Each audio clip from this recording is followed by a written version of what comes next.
Train का time तो यही लिखा था। ऊपर से इतनी ठंड है कि मेरा दिमाग ही जम रहा है। कसम से तबादला लेकर पछता रहा हूं। तभी स्टेशन मास्टर को ट्रेन के हॉर्न की आवाज सुनाई दी। उसने जब सामने देखा तो ट्रेन तेज रफ्तार से दूर उड़ाते हुए आ रही होती है। स्टेशन मास्टर भी ट्रेन को आता देख हाथ में लिए हरी लालटेन को हिलाने लगता है, पर उसे तेज रफ्तार ट्रेन के साथ एक और चीज दिखी जो ट्रेन की रफ्तार से ही उसके पास आ रही थी। ये क्या बला है जो इतनी तेज रफ्तार ट्रेन के साथ दौड़ रही है? अरे ये तो मेरी तरफ ही आ रही है। स्टेशन मास्टर इससे पहले कुछ समझ पाता, उस चीज ने एक चीख के साथ स्टेशन मास्टर के जिस्म में से गुजरते हुए स्टेशन मास्टर के चीथड़े उड़ा दिए।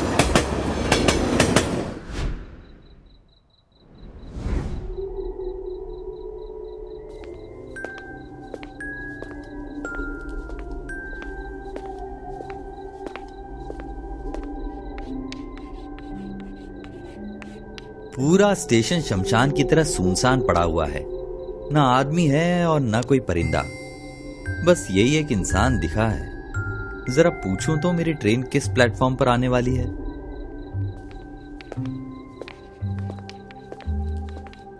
सुनिए भाई साहब, ये मुंबई जाने वाली ट्रेन किस प्लेटफॉर्म पर आएगी?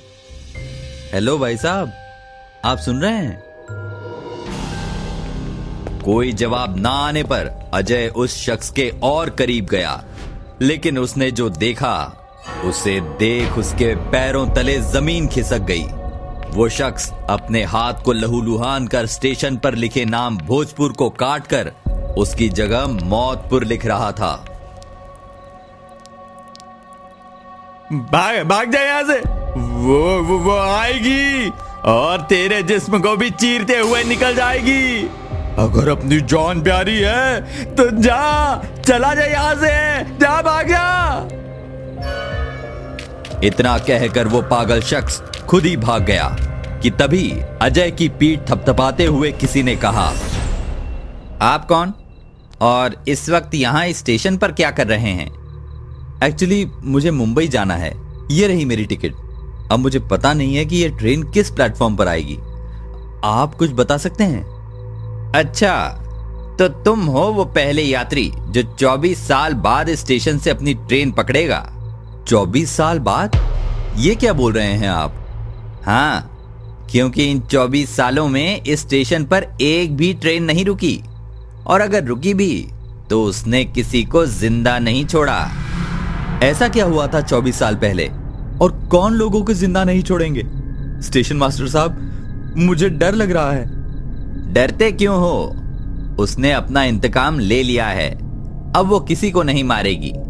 चलो मैं तुमको इस स्टेशन की कहानी सुनाता हूं। वैसे भी तुम्हारी ट्रेन आने में अभी वक्त है। तो आज से 24 साल पहले यहां एक स्टेशन मास्टर था, मनोहर। बेटी लक्ष्मी, आज फिर तेरी वजह से लेट होऊंगा मैं। रोज तू ऐसा ही करती है। पिताजी बस 1 मिनट लीजिए, पहले आप ये स्वेटर पहनिए, बाहर बहुत सर्दी है, और मफलर भी। अगर मैं ना रहूं तो आप 2 दिन में अपनी तबीयत खराब करके बैठ जाएंगे। हाँ देख रहा हूँ, तुम बेटी से धीरे धीरे मेरी माँ बनती जा रही हो। तू तो शादी करके अपने घर चली जाएगी, मुझे तो अकेला ही रहना है। मैं कहीं नहीं जाने वाली आपको छोड़ के, और अगर किसी ने मुझे आपसे दूर करने की कोशिश भी की ना तो मैं उसका खून पी जाऊंगी। तेरा गुस्सा हमेशा नाक पर रहता है ना, पता नहीं अपने पति का क्या हाल करेगी तू। चल अब मैं चलता हूँ, मेरी ट्रेन आने वाली है। अगर टाइम से सिग्नल नहीं दिया तो हजारों पैसेंजर खामखा परेशान होंगे। यार अमन, घंटों से ऐसे ही चले जा रहे हैं, क्या बकवास ट्रेन है ये। हम तीनों के अलावा और कोई नहीं है पूरे कंपार्टमेंट में। हाँ अमन, सुरेश बिल्कुल ठीक कह रहा है। अरे जब अकेले ही जाना था तो गाड़ी से आ जाते, ये ट्रेन में खटर खटर करते हुए आने की क्या जरूरत थी। अच्छा बैठो तुम दोनों, बहुत सुन ली तुम्हारी। जिन लड़कियों से बात करी थी साथ चलने की, वो तो आई नहीं, तो इसमें मैं क्या कर सकता हूँ। लड़कियां साथ नहीं आई तो क्या हुआ, रास्ते से किसी को उठा लें। वैसे भी तेरा बाप मिनिस्टर है, फिर किस बात की टेंशन है तुझे?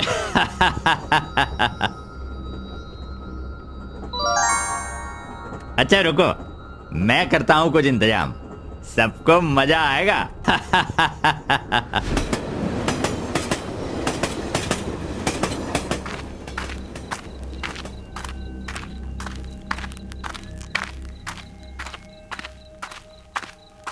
आज फिर सब कुछ भूलकर काम पर चले आए ना। मैं ना रहूं तो पता नहीं आप अपना ख्याल कैसे रखेंगे। अच्छा हुआ तू आ गई, बहुत तेज भूख लगी हुई है। मनोहर ने जब भूख की बात करी तो लक्ष्मी ने मनोहर को खाने का डिब्बा, स्वेटर और मफलर पकड़ाते हुए कहा, अच्छा रुको, मैं अभी पानी लेकर आती हूँ, फिर दोनों साथ खाना शुरू करेंगे। इतना कह लक्ष्मी पानी लेने के लिए बढ़ी ही थी कि तभी एक ट्रेन आकर स्टेशन पर खड़ी हुई। यात्रीगण कृपया ध्यान दें, मुंबई जाने वाली ट्रेन प्लेटफॉर्म नंबर 2 पर आ चुकी है। लक्ष्मी पानी लेने के लिए जा ही रही थी कि तभी ट्रेन का दरवाजा खुला और अमन, सुरेश और राहुल तीनों दरवाजे पर खड़े लक्ष्मी को देख हंस रहे थे। अरे मौका सही है, मैं तो कहता हूं उठा लें। हाँ अमन, उठा लें, किसी को कुछ पता नहीं चलेगा। ना ट्रेन के कंपार्टमेंट में कोई है और ना स्टेशन पर। जब किसी को कुछ पता ही नहीं चलेगा तो फिर डर कैसा? और भूल मत, तेरा बाप मिनिस्टर है, मिनिस्टर। राहुल और सुरेश की बातें सुन अमन ने दबे पैरों से लक्ष्मी को दबोच लिया और जबरदस्ती उसे अपने साथ ट्रेन के अंदर ले जाने लगा, जिसमें राहुल और सुरेश भी उसकी मदद करने लगे। पिताजी बचाओ मुझे, पिताजी, ये लोग जबरदस्ती मुझे ट्रेन के अंदर ले जा रहे हैं। लक्ष्मी की चीख सुन मनोहर तुरंत ही लक्ष्मी को बचाने दौड़ पड़ा, लेकिन तब तक अमन, राहुल और सुरेश लक्ष्मी को ट्रेन के अंदर लाकर दरवाजा बंद कर चुके थे। मेरी बेटी को छोड़ दो, मैं तुम्हारे हाथ जोड़ता हूं, छोड़ दो मेरी बेटी को। मनोहर अपनी बेटी को बचाने के लिए गिड़गिड़ा ही रहा था कि ट्रेन भी एक हॉर्न के साथ चलने लगी। मनोहर भी ट्रेन के साथ साथ दौड़ने लगा। लक्ष्मी किसी तरह खुद को बचाकर खिड़की के पास आ गई और उसने अपने पिता को देख रोते हुए बोली, पिताजी मुझे बचा लो, ये लोग बहुत गंदे लोग हैं। लक्ष्मी रोते हुए बोल ही रही थी कि अमन ने लक्ष्मी के बाल पकड़े और खिड़की में दे मारा, जिससे उसके सर से खून निकलने लगा। लक्ष्मी के साथ ये सब होता देख मनोहर को सदमा लग गया था, लेकिन ट्रेन की रफ्तार इतनी तेज हो चुकी थी कि मनोहर का पैर फिसला और एक चीख के साथ ट्रेन ने उसके भी टुकड़े कर दिए। अपने पिता की चीख सुनकर लक्ष्मी को पता चल गया कि उसके पिता अब इस दुनिया में नहीं रहे हैं, तो उसने थोड़ी सी हिम्मत दिखाई और अमन का मुंह नोचकर वो दरवाजे पर आ खड़ी हुई और उन तीनों से कहा, जिस तरह तुमने मेरी दुनिया उजाड़ी है, मैं भी तुमको मिट्टी में मिला दूंगी। याद रखना, मैं जब तक तुम लोगों के खून से नहा नहीं लेती, मेरी आत्मा को शांति नहीं मिलेगी।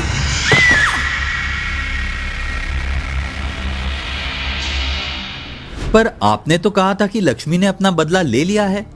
उसने तो ट्रेन के आगे कूदकर अपनी जान दे दी थी, फिर उसका बदला कब पूरा हुआ? लक्ष्मी की मौत के बाद उसकी आत्मा इस स्टेशन से गुजरने वाली हर ट्रेन का पीछा करती है और जो भी उसके रास्ते में आता वो उसके चीथड़े उड़ा देती। इस डर से पैसेंजर ने यहाँ उतरना बंद कर दिया और धीरे धीरे ट्रेनें भी यहाँ नहीं रुकने लगी। लेकिन फिर उस ऊपर वाले ने अपना इंसाफ दिखाया और 24 साल बाद फिर से वो तीनों एक साथ इसी रास्ते से मुंबई जा रहे थे।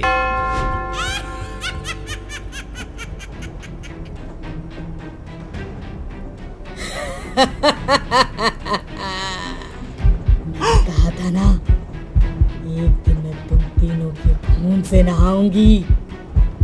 आज वो दिन आ गया है।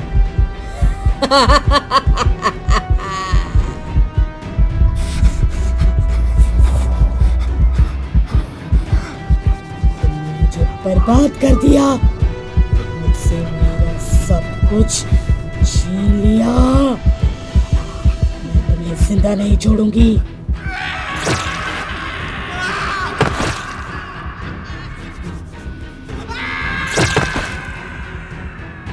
लक्ष्मी ने जिस भयानक तरीके से राहुल और सुरेश को मारा था, वो देख अमन की रूह कांप गई। वो तुरंत लक्ष्मी की आत्मा के सामने गिड़गिड़ाता हुआ बोला, मुझे माफ कर दे, मुझे माफ कर दे। मैंने अपने दोस्तों के बहकावे में आकर बहुत बड़ी गलती कर दी थी। मैं अपने गुनाह के लिए बहुत शर्मिंदा हूँ। मैं बस अपने पापा को ढूंढने जा रहा था। अगर पता होता कि तू मेरी मौत बनकर मेरा इंतजार कर रही है तो मैं कभी इस रास्ते से नहीं गुजरता। मुझे पता था तू अपने बाप को ढूंढता हुआ इस रास्ते से जरूर गुजरेगा, इसलिए मैंने तेरे बाप को पहले से ही अपने पास रखा हुआ है। वो देख। अमन ने जब लक्ष्मी की नजरों का पीछा किया तो उसे अपने सामने अपने मिनिस्टर पिताजी को देखा, जो अपनी बाहें फैलाए अमन को गले लगाने को तैयार थे। जिस तरह मेरे पिताजी मुझे तड़पता देख मर गए, उसी तरह तेरे पिताजी भी तुझे तड़पता देखकर मर जाएंगे। अपने पिता को बाहें फैलाए देख अमन उनके गले लगने ही वाला होता है कि लक्ष्मी अमन के जिस्म में तेजी से गुजरते हुए निकलती है और उसके जिस्म के चीथड़े उड़ा देती है, जिसे देख अमन के पिता की चीख निकल जाती है और वो पागल हो जाते हैं। तो वो जो पागल मैंने देखा था वो अमन का बाप मिनिस्टर है। हाँ, वो पागल अमन का बाप है। अभी ये सब छोड़ो और अपनी ट्रेन पकड़ो।